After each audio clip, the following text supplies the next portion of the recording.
nada em troca. Conhece os meus defeitos, mas isso não importa. Nada faz você parar de me amar. Nada vai mudar o seu olhar. Não importa o que sou, você me chama de meu filho. Que amor é esse? Inexplicável é o seu amor. Que amor é Esse é o amor maravilhoso. inexplicável é o seu amor. Glória a Deus. Meus irmãos, estamos aqui dando continuidade ao estudo sobre a igreja de Tiatira, né? No vídeo passado nós falamos do versículo 18 do capítulo 2, né? Ali Jesus se apresentando para aquela igreja, né? É a quarta igreja que foi enviada cartas escrita pelo apóstolo João, ali na ilha de Patmos, né? E ali nós falamos um pouco sobre a divindade de Jesus, né? Contrapondo as divindades pagãs da Grécia, ali da Ásia, né? Ali Jesus falando que ele era o Filho de Deus, contrapondo acerca de Apolo, que era o filho de Zeus, né? E Jesus ali fala para aquela igreja a sua divindade, o seu poderio, a sua grandeza. Também nós falamos, irmãos, um pouquinho do capítulo, do versículo 19, quando Jesus fala eu conheço, e aí nós vimos nas outras cartas, né, que este verbo conheço, né, o verbo conhecer, nas outras cartas não tem o verbo saber, né? E há uma diferença entre conhecer e saber.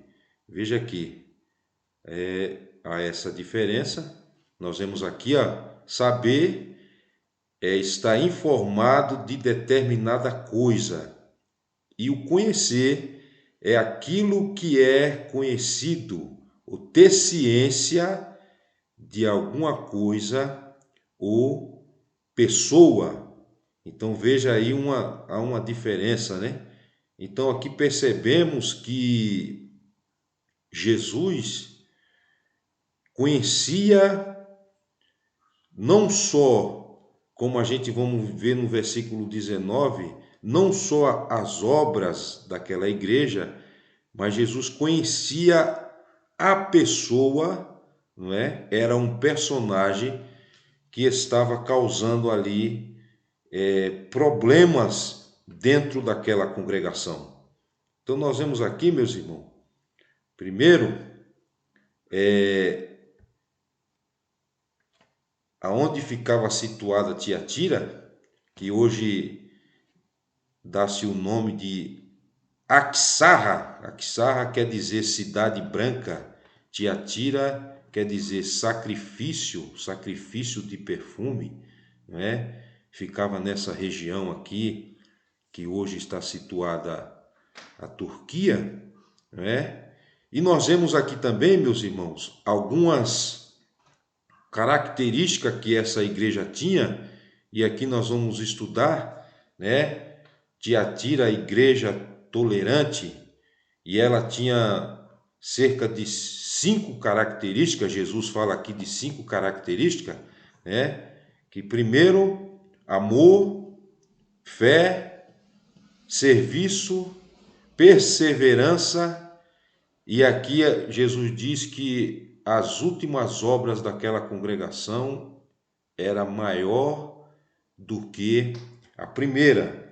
Então nós vemos aqui na Bíblia Sagrada, Apocalipse, capítulo 2, versículo 19, dizendo: conheço as tuas obras, e o teu amor, e o teu serviço, e a tua fé, e a tua perseverança, e sei que as tuas últimas obras são mais numerosas do que as primeiras.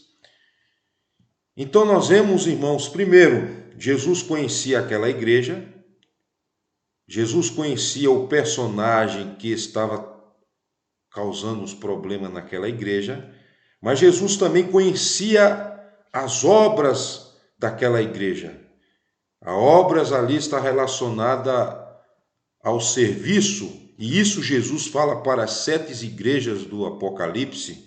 Jesus fala para a igreja de Tiatira e também para a igreja de Éfeso, no versículo 2 do capítulo 2, Jesus fala: eu conheço as tuas obras, sei as tuas obras e o teu trabalho. No versículo 9, Jesus fala para a igreja de Esmina: sei da tua tribulação. Do versículo 12, do versículo 13 do capítulo 2, Jesus diz: sei onde habitas, para a igreja de Pérgamo. Para a igreja de Sarde, Jesus fala no capítulo 3, versículo 1, parte B: conheça as tuas obras e tem nome de que vives. Jesus fala para a igreja de Sardes. Para a igreja de Filadélfia, Jesus diz: sei as tuas obras e diante de ti pus uma porta aberta. Para a igreja de Laodiceia, Jesus diz também: sei as tuas obras e que nem és frio e nem quente, és morno. Então aqui Jesus, na igreja de Tiatira, Jesus diz que conhece o trabalho daquela igreja, né? Em um lugar onde tinha vários templos de adoração a deuses, ao deus Apolo, né? Ali era um centro de um culto pagão, havia vários templos ali em adoração a esses deuses, e era justamente nesse contexto que existia esta igreja, ou seja, enfrentando todos esses desafios desse contexto pagão, e ali eles adoravam ao Senhor. Segundo, Jesus diz que conhecia o amor daquela igreja, conhecia o amor, e há várias explicações, se nós formos falar sobre o amor, nós podemos aqui abrir um leque, e essa igreja tinha, primeiro, o amor para com o seu Senhor, né? O amor incondicional, o amor ágape, que nós conhecemos no grego, né? O amor de Jesus, e a Bíblia fala desse amor de Jesus para com a sua igreja, que a Bíblia diz que Deus, o próprio Deus, prova o seu amor para conosco, em que Cristo morreu por nós, sendo nós ainda pecadores, né? A Bíblia fala também no livro de 1 João que nós devemos amar o nosso irmão. E o apóstolo João ainda vai mais além, ele diz assim, que aquele que diz que odeia o seu irmão, ele não ama Cristo. Como é que ele pode amar a Deus que ele não vê? E diz que odeia o seu irmão, que ele está vendo. Então, irmão, é a chamada hipocrisia, né? Aqui está falando do amor para com o próximo, o amor daquela igreja, do amor que ela tinha em servir a Deus, o amor incondicional, o amor que estava disposta a sofrer por Jesus, o amor que dava àquela igreja de se compadecer pelos seus irmãos, o amor de ajudar os seus irmãos. É interessante que na igreja primitiva existia este chamado amor fraternal. Em Atos dos Apóstolos, no início da igreja, a Bíblia diz que as pessoas doavam os seus bens, alguns vendiam e depositavam as quantias aos pés dos apóstolos para que pudesse ajudar as pessoas, os irmãos que necessitavam de ajuda. A Bíblia diz que o apóstolo Paulo, na igreja de Filipenses, a igreja de Filipos, dava um donativo. Paulo, retornando para Jerusalém, estava trazendo donativo para ajudar os irmãos mais pobres de Jerusalém. Isso é o amor fraternal. Aleluia! É o amor para com o próximo. Jesus fala desse amor na parábola do bom samaritano, no livro de Lucas, quando ele fala do bom samaritano, primeiro vinha um sacerdote, depois, veja, o sacerdote que era o responsável do trabalho religioso em Jerusalém, era ele que deveria se preocupar com aquele moço que estava caído, mas a Bíblia diz que ele passou de lado. Depois veio o levita e fez a mesma forma. Por último veio o samaritano que existia um certo rivalidade entre os judeus e os samaritanos, mas não nós vamos entrar nessa história, já é outro assunto. Mas a Bíblia diz que o samaritano viu aquele homem caído. Isso é o amor para com o próximo. É o amor.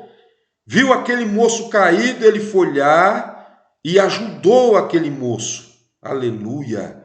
E a Bíblia diz que ele tinha vinho e azeite para a ferida daquele companheiro. Vinho na Bíblia simboliza alegria, azeite simboliza unção.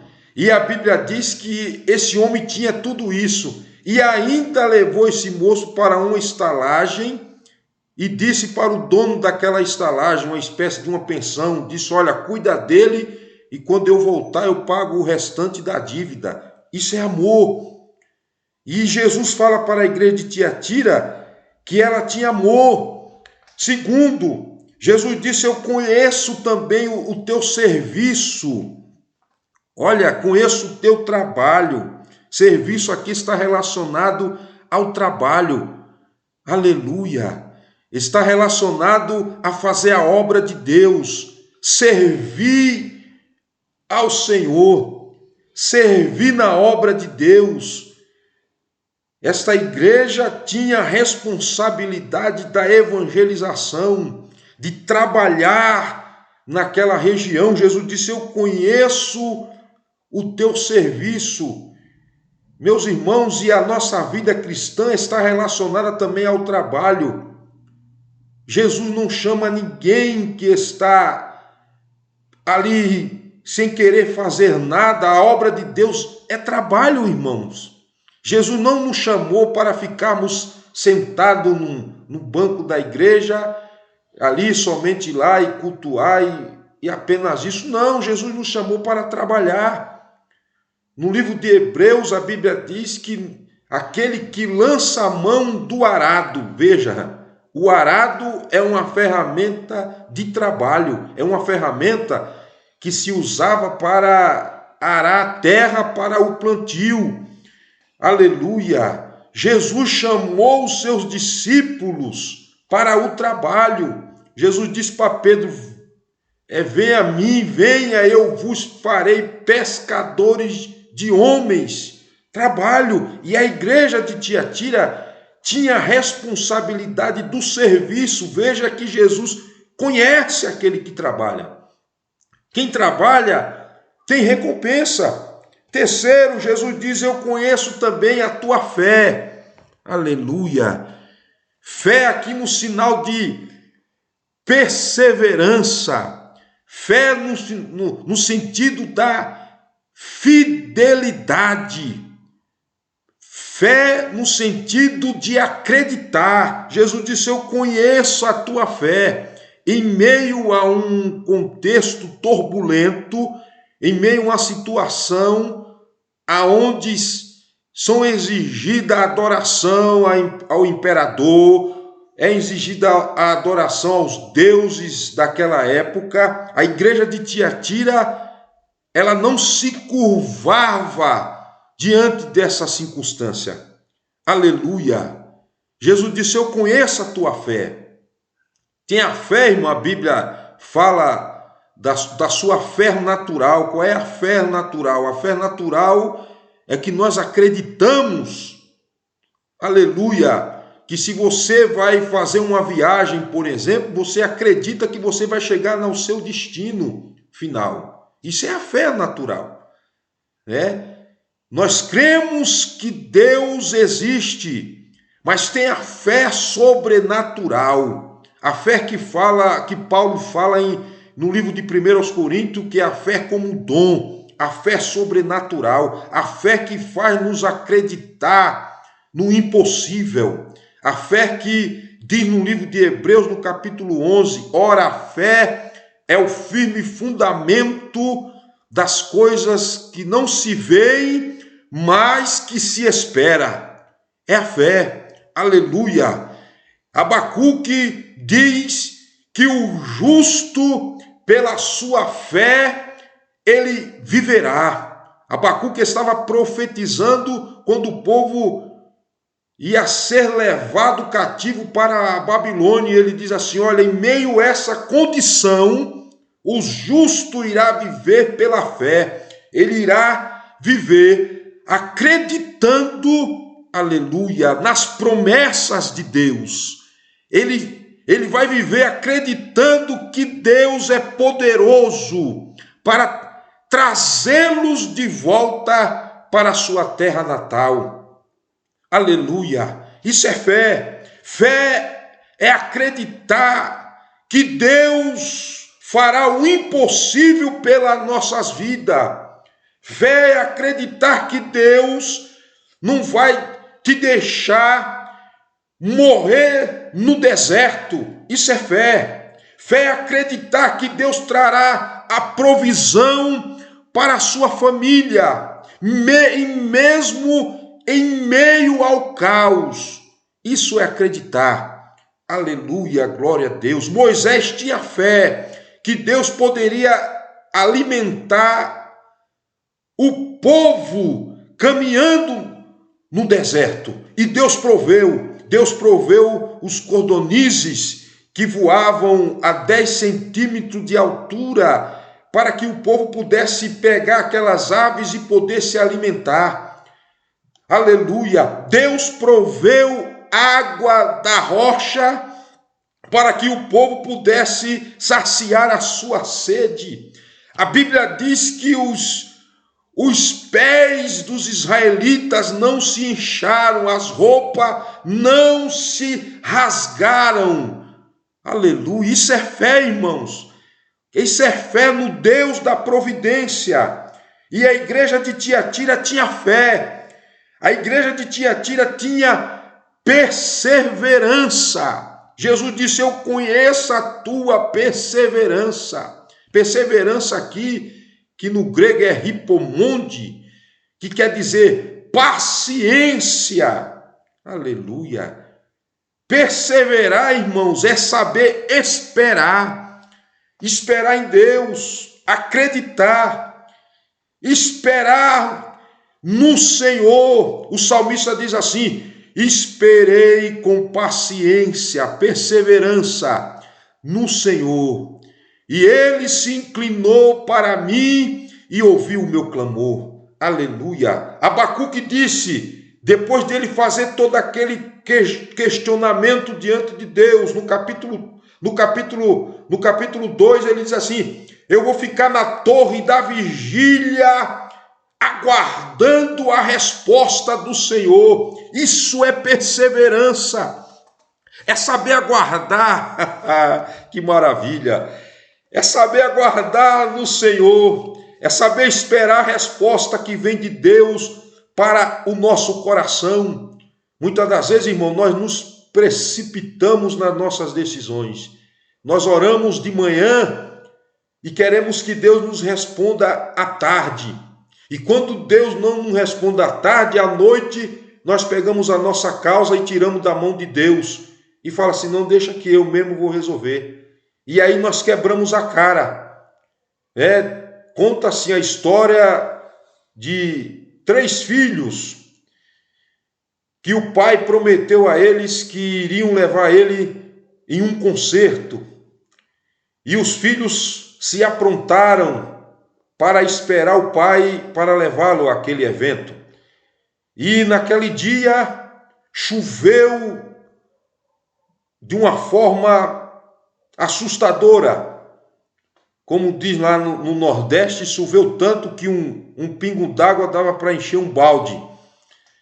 E aí os 2 mais velhos falou assim, olha, o pai não vai vir mais. O pai não vai vir, nessa chuva ele não vai chegar. Então eu vou embora, senão eu vou perder o concerto.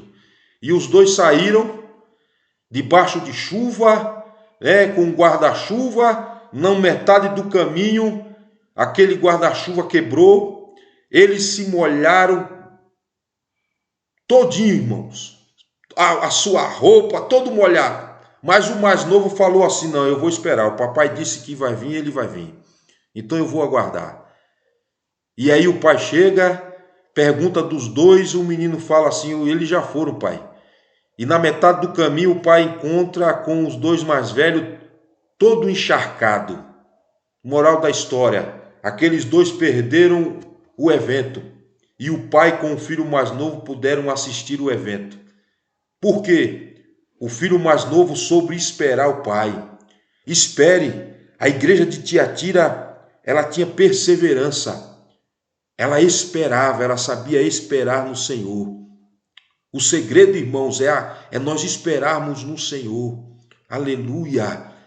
Tem hora que parecemos que Deus está em silêncio ao nosso respeito. É verdade, irmãos. Tem hora que nós oramos e parece que a nossa oração parece que não está chegando no céu.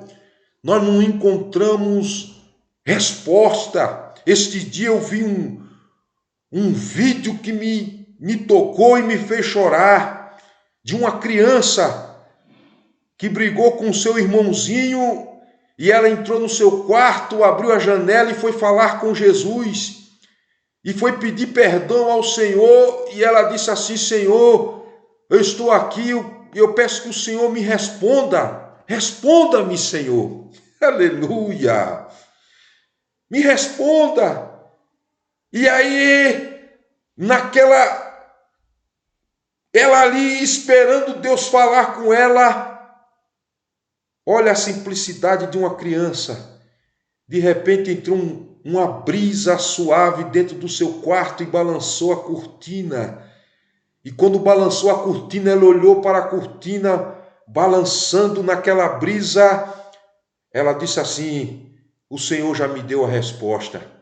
Obrigado, Jesus, boa noite. Aleluia. Saber esperar, irmãos. Aleluia.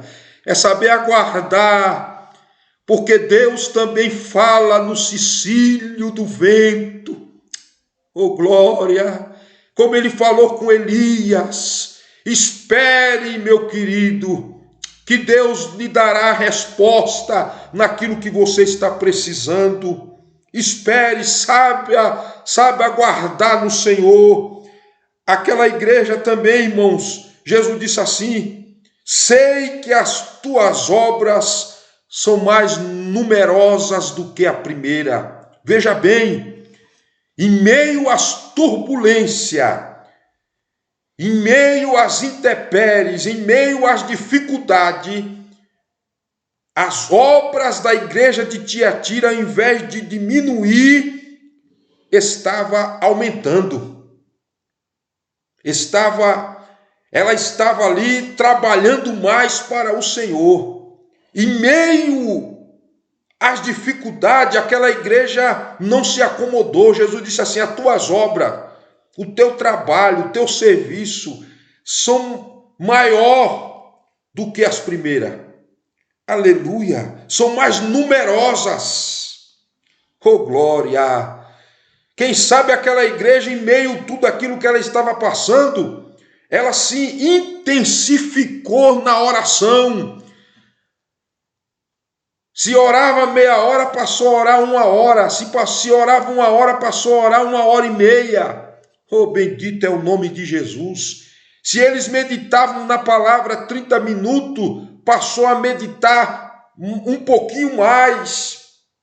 Se eles evangelizavam meio período, passou a evangelizar um pouco mais. A obra daquela igreja intensificou, diferentemente da igreja de Éfeso. Aleluia! A igreja de Éfeso, Jesus diz assim, tem perseverança. Olha o que Jesus disse. E por causa do meu nome, e não desfalecesse, porém, tenho contra ti que deixaste o teu primeiro amor. Olha a igreja de Éfeso. Era perseverante, mas tinha deixado o amor. A igreja de Tiatira não. Jesus disse assim, eu conheço também o teu amor, conheço a tua paciência e conheço as tuas obras que são maiores do que as primeiras. Maiores. Oh, bendito é o nome de Jesus. Se esforce um pouquinho mais, meu filho. Em meio à dificuldade que você está passando, se esforce um pouco mais. Vá um pouquinho mais. Jesus, quem sabe Jesus quer um pouquinho mais de você.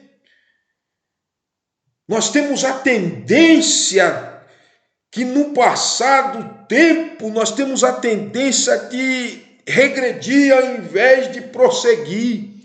Nós temos a tendência de desanimar ao invés de perseverar.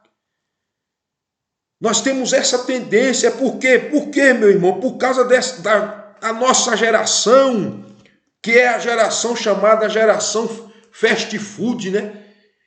Já viu como que é o fast food? Você chega numa lanchonete, você entra com o seu carro, faz um pedido de um lado daquela lanchonete, você dá a volta, chega lá, já está pronto o seu lanche. E essa geração é esse tipo de geração, ou seja, que é a coisa rápida, que a coisa aconteça como um passe de mágica. E se não acontece da forma que ele quer, ele desanima. Ele não quer ir mais avante. Se ele ia para a igreja 3 vezes por semana, porque ele orou e Deus não respondeu, ele não quer ir mais para a igreja mais. Não vou mais à igreja porque a minha oração não foi respondida. Não, eu não vou mais à igreja porque eu perdi um ente querido, eu orei para que Jesus curasse ele, mas ao invés de Jesus curar, Jesus levou. Então eu não quero mais saber mais de Jesus, ele regride na sua fé. Meu irmão, nós temos que entender que Deus é soberano. Soberano quer dizer absoluto. Ele domina sobre todas as coisas. Aleluia, embora nós oremos, busquemos a Ele, mas a vontade dEle é soberana. Davi orou quando seu filho com Betseba estava enfermo, e o Davi jejuou, consagrou a sua vida em prol daquela criança. Mas quando a criança morreu, aleluia, a obra de Davi se tornou pouco mais numerosa do que a primeira. Sabe por quê? Porque quando ele recebeu a notícia da morte do filho, ele foi para o seu quarto, tomou um banho, trocou de veste e foi para o templo adorar. Foi buscar a presença de Deus. Bendito é o nome de Jesus. Ao invés de lamentar, meu filho, intensifique mais na sua adoração. Nos intensifiquemos mais em adorar a Deus.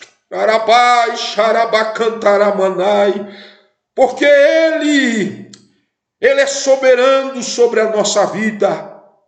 As obras de Tiatira eram numerosas do que a primeira. Numerosas, eram maiores. Aleluia. Como diz um hino, ore um pouco mais. Consagre um pouco mais. Quem sabe Jesus está requerendo isso de nós nesses dias que nós estamos vivendo. A gente murmura mais do que agradece, irmão. Eu falo isso por mim mesmo. A gente murmura mais e agradece menos. A gente pede muito mais para Deus e não fazemos nada por Ele. Não. Aleluia. Pedimos, mas não fazemos. Pedimos, mas nós não adoramos. Parece que nós estamos que nem aqueles irmãos lá no livro de Malaquias, no capítulo 2, versículo 17, que faz um questionamento diante de Deus acerca do seu amor, querendo colocar Deus na parede, ao invés de nós nos intensificarmos mais na nossa adoração, no nosso clamor.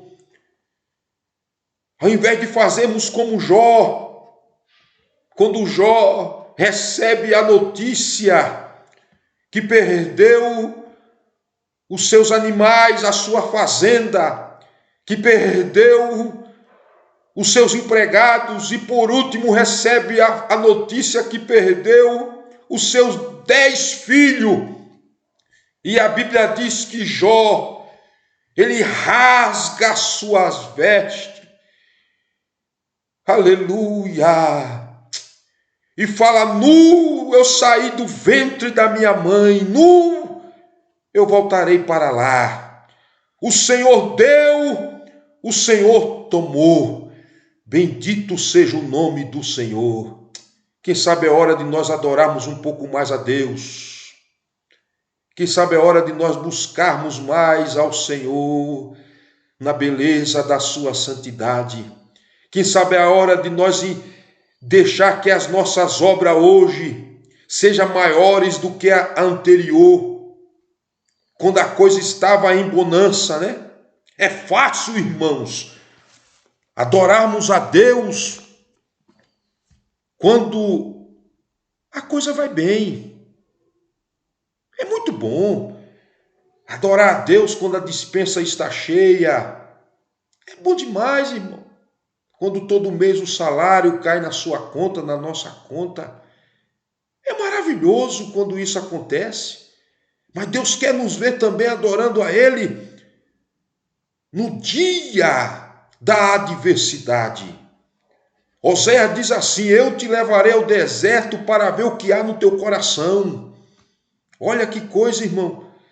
Deus nos leva para o deserto para ver o que há dentro do nosso interior. Será que é somente a barganha? Adoramos a Deus pelaquilo que vamos receber em troca? Ficamos barganhando com Deus, eu te adoro para o Senhor me dar tal coisa, porque é isso que essa geração está querendo viver com Deus. Não é disso que Deus está falando conosco. Nós temos que adorar a Deus no meio da adversidade também. Aleluia. Adorar a Deus quando a despensa está vazia. Adorar a Deus quando a enfermidade chega. Adorar a Deus quando o desemprego chega e bate na nossa porta. Aí é o momento de nós intensificarmos a nossa adoração a Ele. Bendito é o nome de Jesus. E dizer para Ele que nós o adoramos independentemente de qualquer circunstância. Glória a Deus. Aleluia. Aí o versículo 20. Jesus fala para ela assim: olha, mas tenho contra ti que toleras a Jezabel, mulher que se diz profetiza, e com o seu ensino ela engana os meus servos, seduzindo-os a se prostituírem e a comerem das coisas sacrificadas aos ídolos. Então aqui, meus irmãos, perceba, Jesus está dizendo assim: olha, em meio a toda essa característica, em meio a todo essa qualidade que você tem, mas tem algo que você está fazendo que não está me agradando, que você está tolerando. Tolerar é permitir, é deixar que as coisas continuem acontecendo dentro da congregação e eles não faziam nada. Não havia um sentimento de revolta, não havia um sentimento de querer barrar aquela mulher que estava contaminando aquela igreja. Aqui nós vemos que o Jesus aqui faz uma comparação com a Jezabel do Antigo Testamento, tanto que chama a mulher de Jezabel. Creio que não era o nome desta mulher, mas Jesus aqui faz uma analogia, trazendo a história de Jezabel no livro de 1 Reis, no capítulo 16, que quando Acabe se casa com Jezabel, Jezabel era da Fenícia, né? Adorava a Baal, a Astarote. A Baal naquele tempo era o deus da chuva, e Astarte era Astarote, né? Que era a deusa da fertilidade daquela época. E esta mulher trouxe uma desgraça para a nação de Israel, uma mistura de religião, introduziu dentro de Israel o culto pagão, aonde ela trouxe não somente os seus deuses, mas também os seus profetas. A Bíblia diz que tinha 850 falsos profetas que eram alimentado por esta mulher. Eles comiam na mesa de Jezabel. Jezabel, ela abole o culto ao Senhor no tempo de Acabe, de forma que a Bíblia diz que os sacerdotes tiveram que fugir.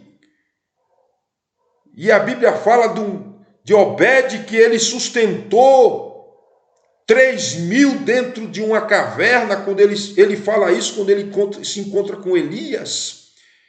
E a Bíblia diz que existiam também 7.000 que não haviam se prostrado diante de Baal, mas esses 7.000 não deram as caras, esses 7.000 não se apresentaram, a Bíblia não faz menção do nome desses 7.000 profetas, a não ser o único que teve a coragem de enfrentar Jezabel, que foi Elias. E Jezabel, irmãos, traz todo esse ritual de orgia para dentro de Israel. De orgia. Os cultos em volta desses deuses eram banhados de orgias, de sacrifícios, de se automutilar. E aqui, Jesus falando para aquela igreja, dizendo: olha, tenho porém contra ti que você aceita Jezabel no vosso meio. Uma mulher, e aí Jesus diz assim, uma mulher que se diz profetiza, ou seja, não era o Espírito de Deus que usava aquela mulher, era espírito de demônio, que profetizava no meio daquela congregação, induzindo as pessoas ao erro.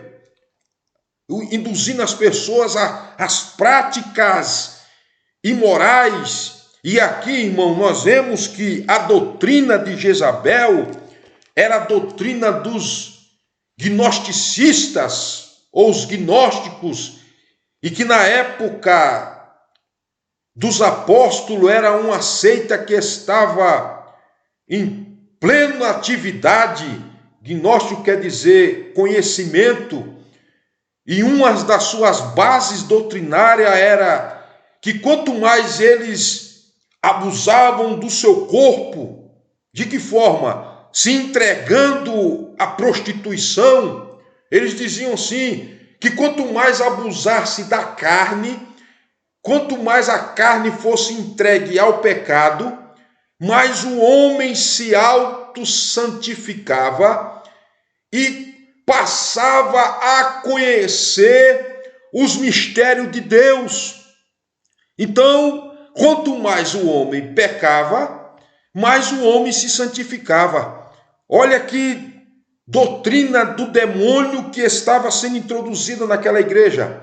E era isso que essa mulher propagava dentro da igreja, induzindo os irmãos ao pecado, induzindo os irmãos ao erro, induzindo os irmãos a abusar da sua própria carne para que obtivesse a santificação e conhecesse mais dos mistérios do Senhor. E era tudo contrário ao que a Bíblia fala. Aleluia! Porque a Bíblia diz, irmãos, para nós mortificarmos o nosso corpo. Mortificarmos o nosso corpo. A Bíblia diz, meus irmãos, que nós devemos, que a nossa natureza carnal, nós devemos sepultá-la. Paulo diz que nós devemos sepultar a nossa natureza carnal, não abusar do corpo para que venha obter a santificação. Ora, parece que este ensinamento está muito mais atual como naqueles dias, porque as pessoas hoje, meus irmãos, pecam de uma forma muito escancarada. Eu estou falando aqui a igreja. Estou falando aqui das coisas que aconteciam dentro dessa congregação. E hoje, irmãos, as pessoas hoje não têm mais o temor do pecado. As pessoas hoje, parece que o pecado virou algo saboroso. É muito bom para alguns cometer o erro. Tem alguns que falam assim, olha, eu peco hoje, depois amanhã eu peço perdão, chamado do pecado premeditado. Cuidado, meu filho, porque a Bíblia diz assim, para nós não extinguirmos o Espírito Santo de Deus na nossa vida. Cuidado com a deliberação em pecar, porque a deliberação em pecar também faz com que o Espírito Santo seja extinguido de dentro de nós, porque tem pessoas que só pensam que blasfemar contra o Espírito Santo é falar palavras pejorativas, falar palavras de baixo calão. Não, a blasfêmia contra o Espírito Santo é que quando nós pecamos de forma deliberada. O que é forma deliberada? É forma consciente. Você sabe o que você está fazendo e você vai lá e faz. Tiago diz assim, primeiro o pecado, ele vem na nossa mente, na nossa imaginação. Nós formulamos ele, maquinamos ele e depois ele vem à tona. É como um filho que é gerado no ventre da mãe. Assim é o pecado. A gente vai gerando o que quer fazer e depois vem à tona o ato praticado. Tome cuidado, porque o Espírito Santo pode ser extinguido da nossa vida, pode ser tirado da nossa vida. Tome cuidado. Aleluia.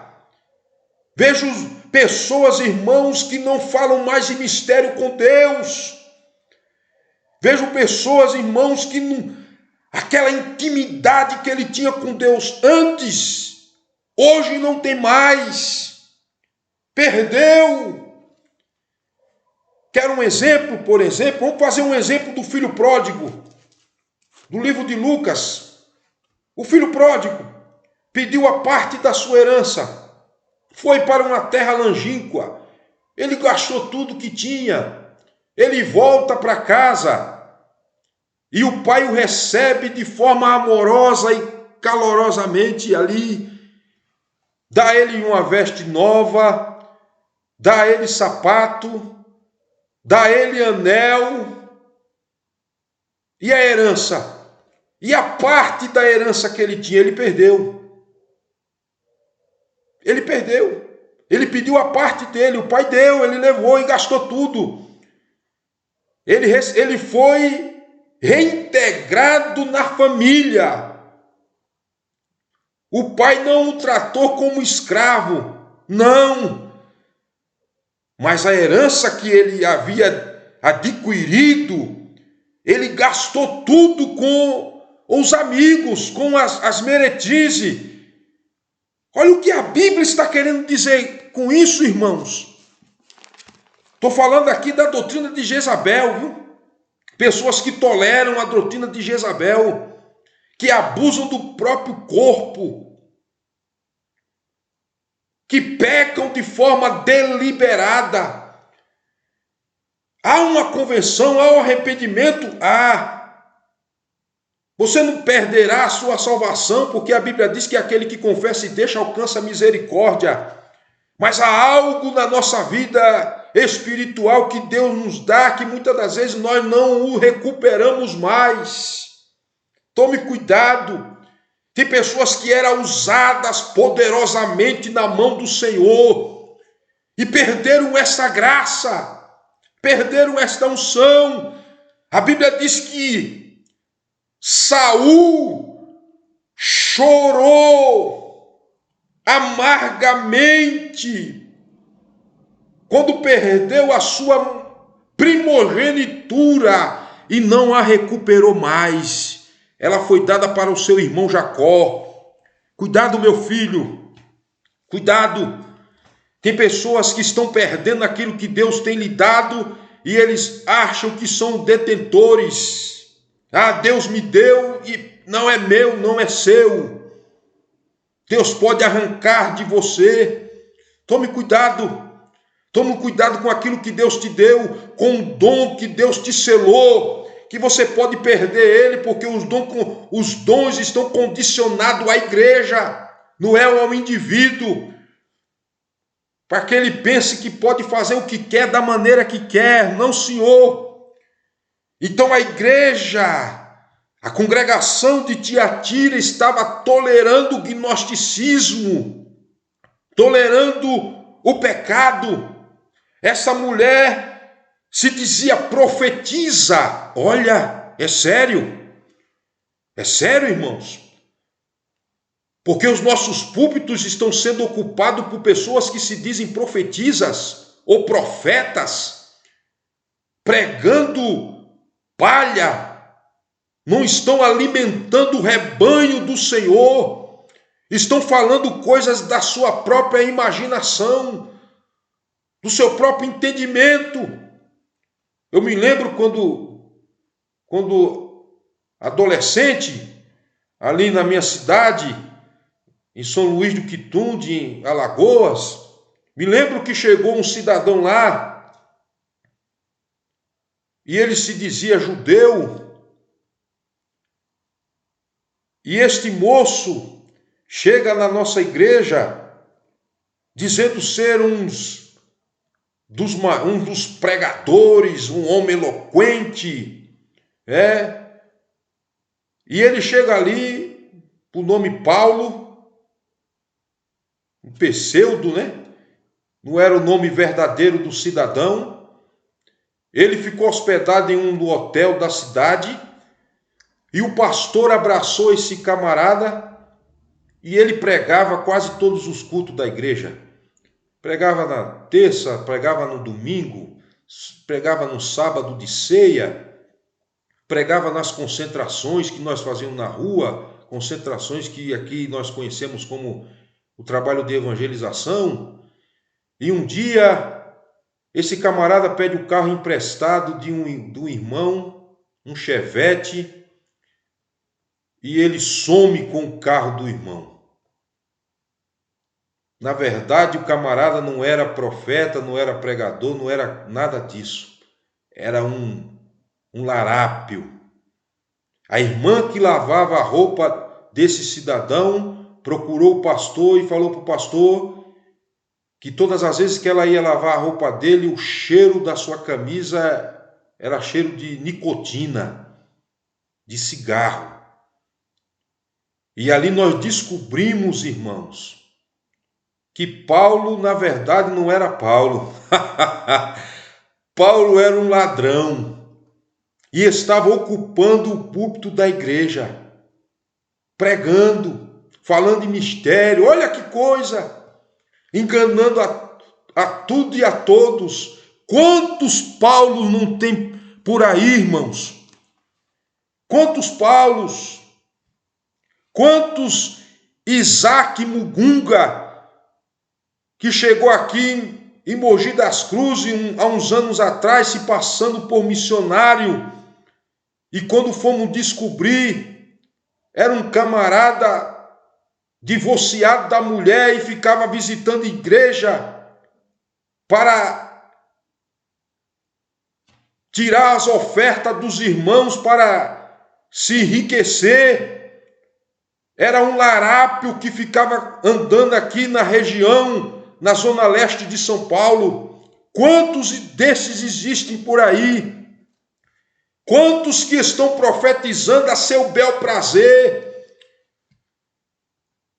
Quando eu conheci a minha esposa, chega uma irmã e falou para mim, no começo do meu namoro, ela olha para mim e fala assim: Erlandes, a irmã Gardênia não é a mulher que Deus preparou para você.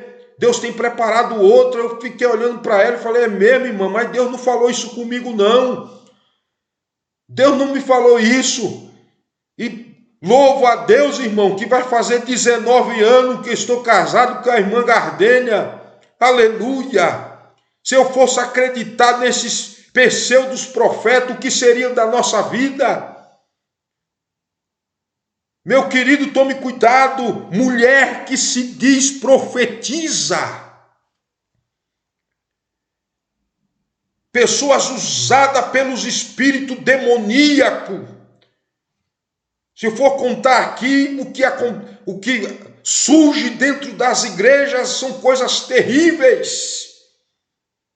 Um pastor que profetizou para um dos seus membros, dizendo que ele não deveria casar, porque aquele não era o casamento ideal para ele.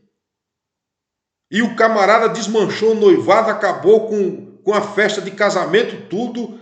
E quando foi descobrir, na verdade, aquele falso profeta estava interessado no irmão, querendo ter um caso com aquele jovem. Olha que coisa, irmãos.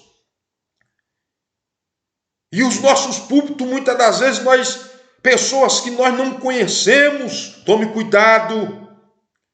Tome cuidado.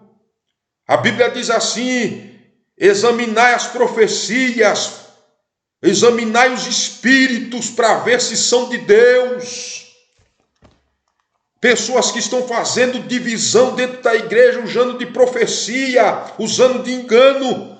E dentro da congregação de Tiatira, Jesus disse assim: olha, você está aceitando, você está tolerando essa mulher. Segundo alguns teólogos, historiadores, essa mulher possivelmente seria a esposa do pastor daquela congregação que estava fazendo toda essa bagunça, seduzindo-os a se prostituírem e a comerem das coisas sacrificadas aos ídolos. Olha aqui a profetisa: seduzindo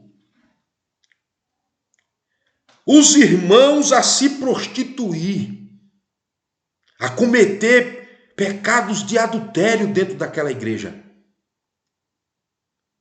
a abusar da própria carne. Não, quanto mais você abusar, quanto mais você pecar, mais você se santifica.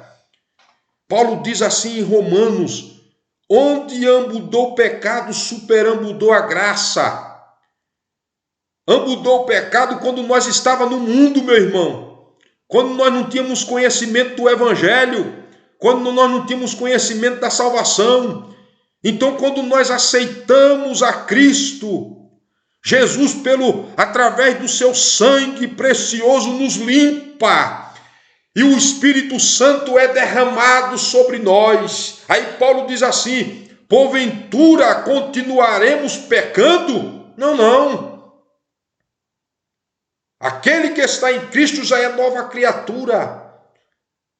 Não, porventura continuaremos pecando para que a graça venha superambudar? Não, isso não é bíblico, isso é heresia.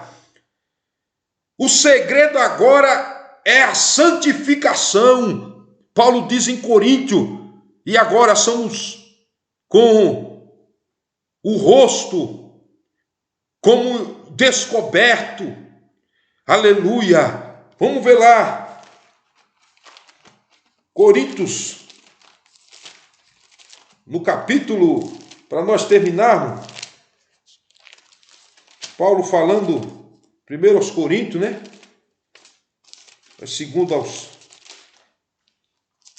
Paulo dizendo aqui para a igreja de Corinto, capítulo 3, versículo 18, olha o que Paulo diz: mas todos nós, com o rosto descoberto, refletindo a glória do Senhor, somos transformados de glória em glória, na mesma imagem, como pelo Espírito do Senhor. Olha o que Paulo está dizendo. Todos nós, descobrindo o nosso rosto, aleluia, refletindo a glória do Senhor. Paulo está fazendo referência a Moisés no Antigo Testamento, que quando ia falar com Deus na tenda, ele colocava um lenço no seu rosto para que as pessoas não vissem o seu rosto, porque o seu rosto estava brilhando. Aí Paulo diz aqui: não, na graça você não precisa colocar um véu. O seu rosto precisa brilhar para que todos possam ver a glória de Cristo em você. Aí ele diz, aleluia, somos transformados, metamorfose, transformação. Metamorfose quer dizer mudança de vida, mudança de atitude, mudança. Somos transformados do quê? De glória em glória. O que é glória em glória? A cada dia. Santificação. Segui a paz com todos e a santificação, porque sem a qual ninguém verá o Senhor. A cada dia somos transformados de glória em glória. Aleluia. A cada dia nós devemos buscar a perfeição em Cristo. Paulo diz isso em Efésios, até chegarmos à estatura de varão perfeito. Varão perfeito aqui quer dizer uma pessoa amadurecida, uma pessoa que tenha conhecimento dos mistérios, tenha conhecimento da glória do Senhor e daquilo que Ele tem para a sua vida. É a santificação, meu filho. O segredo é se santificar a cada dia, a cada instante. Aleluia! Deixe o mundo para trás. Paulo fala para a igreja de Filipe, deixando para trás as coisas que ficam. Eu prossigo para o alvo, para onde? Para o céu. Aleluia! Deixe o pecado para trás. O Egito já não é mais o nosso lugar. Siga em frente, siga avante. O nosso alvo é o céu. Bendito é o nome de Jesus. Aleluia. não devemos de forma nenhuma tolerarmos a doutrina de Jezabel no nosso meio. De forma nenhuma. Nenhuma, meus irmãos. Nenhuma. Não existe meio termo na Bíblia para o pecado. Não existe. Pecado na Bíblia é pecado. A Bíblia diz assim: ai daquele que chama amargo doce e o doce amargo, que faz da luz escuridade e da escuridade luz. Não existe meio termo na Bíblia. Pecado é pecado, meu irmão. Tem pessoas aí que estão aceitando dentro das igrejas a fornicação. Jovens namorando e cometendo ato sexual e achando que isso é normal. Ele namorando e vai dormir na casa da sua namorada e dorme na mesma cama e acha que isso é normal. É assim que está acontecendo. Pessoas que estão na igreja e não casaram, irmãos, não selaram o seu laço matrimonial perante a justiça, a lei terrena, estão lá em pecado. Isso é pecado de fornicação. Tem pessoas que têm, eu falo de líderes, homens, que têm 2 mulheres, amante, e muitas das vezes é tolerado no nosso meio. Irmãos, há um tempo atrás, a cada 5 divórcios, 1 era cristão. Hoje, nós estamos meio a meio, irmão. A cada 5 divórcios, 2 ou 3 são cristãos. E nós estamos aceitando isso numa normalidade, achando que isso é normal no nosso meio. Não é não, irmãos. Quem instituiu o casamento foi Deus. No livro de Gênesis, quando ele fez Adão e Eva, ele disse: eu lhe farei uma companheira. E deixará o homem, pai e mãe, se unir-se-á uma mulher, e serão ambos uma só carne. Perguntaram a Jesus: Senhor, por que a carta de repúdio? Jesus disse: foi por causa da dureza do seu coração. Isso não veio de Deus, não. Porque Deus, o que Deus uniu, o homem não separa. Não, casamento é um compromisso para toda a vida. Casamento é um compromisso para toda a vida. Não é se divorciar e achar que isso está normal no nosso meio. Isso nós devemos buscarmos a Deus e buscarmos um conserto diante do Senhor. Não tolerarmos a doutrina de Jezabel no nosso meio. Não tolerarmos os falsos cultos no nosso meio. Jezabel trouxe o culto de Baal para dentro de Israel e nós estamos tolerando isso, irmãos. A mistura dentro da igreja. Estamos tolerando. Tem congregação aí que o camarada fica tocando funk dentro da igreja, usando a igreja para tocar funk, para fazer da igreja salão de baile. Coloca uma luz aqui no teto e em determinado momento aquele globo lá desce e o camarada se enrosca com a irmã lá e fica dançando no meio da igreja. Que situação é essa, irmãos? Não devemos tolerar esse tipo de coisa. A Bíblia diz que Deus abomina. Abominar quer dizer rejeitar. Deus não aceita. Essa igreja, Jesus disse assim: olha, você tem amor, você tem paciência, a obra de vocês são maior do que a primeira, vocês têm fé, mas estão tolerando o erro no meio de vocês. É tempo de se consertar, é tempo de nós buscarmos a presença de Deus e nos se arrepender e dizer: Senhor, tenha misericórdia do teu povo. Nós somos propriedade tua, a tua igreja, xarabai, xarabacai, é o teu corpo santo. Aleluia, nós somos a firmeza e coluna da verdade, e nós não devemos aqui aceitar essa perversidade no nosso meio. É tempo, irmãos, de nós olharmos para nós mesmos, arabai, xarabai, e buscarmos de Deus um conserto. Aleluia! Bendito é o nome de Jesus.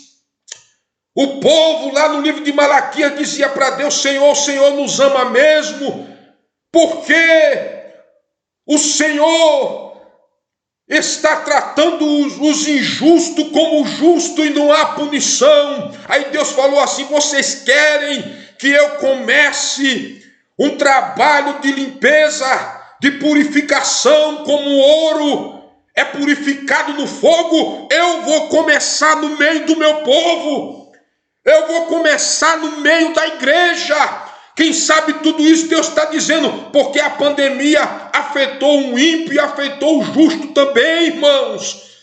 O ímpio morre também, os justos também estão morrendo, e nós estamos sofrendo a consequência. Quem sabe Deus está dizendo: vocês querem a punição para aqueles que profanaram o meu nome no Sambódromo, no Rio, em São Paulo. Vocês querem a punição para aqueles que blasfemam do meu nome?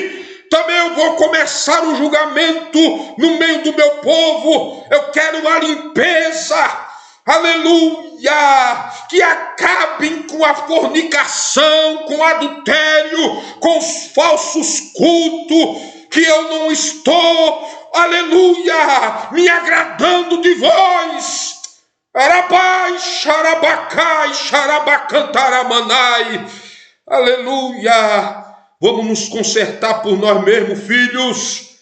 Aleluia. Não vamos tolerar a doutrina de Jezabel, esses falsos profetas que vivem no nosso meio, esses mercadores, esses, como diz um amigo meu, rato de tesouraria, esses cantores que vêm para dentro do cristianismo, não num ato de renúncia, mas num ato de se promover. Eles querem continuar com a mesma fama que tinha no mundo, eles querem continuar no nosso meio. Ei, meu filho, aqui a primeira coisa aqui é a humilhação. A primeira coisa aqui é aprender a ser discípulo. A primeira coisa aqui é aprender a ser ovelha. Não é querer vir para o nosso meio achando aqui que vai querer ter o mesmo sucesso, que vai querer ter o mesmo nível de seguidores nas redes sociais. Se humilha primeiro, rapaz, se converte primeiro e depois busca, ó glória, e deixa Deus te encher depois, rapaz. Ah, Senhor dos Exércitos, que Deus em Cristo abençoe a vida de vocês, as nossas vidas. Que Deus em Cristo abençoe a igreja do Senhor no Brasil. E que nos consertemos e busquemos a face de Deus em humilhação, em súplica. Oh glória! De nos humilhar e dizer: Senhor, tenha misericórdia de nós. Nos livre das doutrinas de Jezabel. Nos livre, Senhor, desses falsos cultos. Nos livre, irmãos, porque tem culto, irmãos, que nós nos assustamos. Parece mais qualquer outra coisa, menos culto. E a gente acha que Deus está recebendo o nosso culto. Mero engano. Mero engano. Que Deus abençoe, meus irmãos. Em nome de Jesus, que Deus em Cristo abençoe a vida de vocês. Eu quero orar pela sua vida. Querido Deus, no nome de Jesus, Senhor, aqui na tua presença estamos, Senhor. Estou aqui na tua presença, Pai. Senhor, falando da tua palavra. Senhor, falando desta igreja de Tiatira.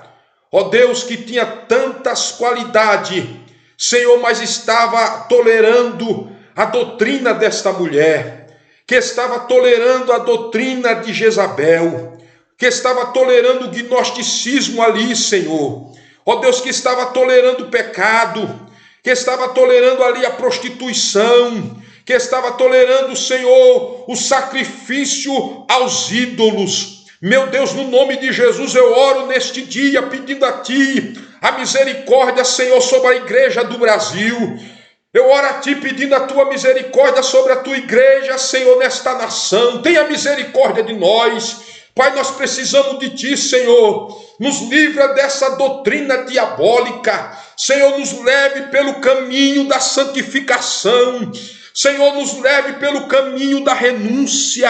Pai, nos leve pelo caminho da adoração. Pai eterno, eu te peço neste dia, abençoa, Senhor, a estes, ó Pai, Senhor, que estão assistindo estes vídeos neste momento. Deus, trabalha no coração deles, ó Pai, que haja uma convenção do céu na vida deles, no nome de Jesus. Abençoa a liderança deste país, abençoa os pastores, ó Pai, capacite estes homens. Deus, dê a eles firmeza e autoridade espiritual para combater estas heresias. Pai eterno, abençoa as famílias, Senhor. Abençoa a minha família e a família dos meus irmãos. Pai, eu te peço, Deus, no nome de Jesus, no nome de Jesus.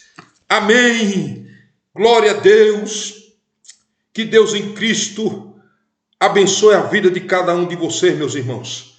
Aleluia, Deus o abençoe. No nome de Jesus, no nome de Jesus. Amém, amém. Glória a Deus. Aleluia. Glória a Deus.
Você parar de me amar e nada vai mudar o seu olhar.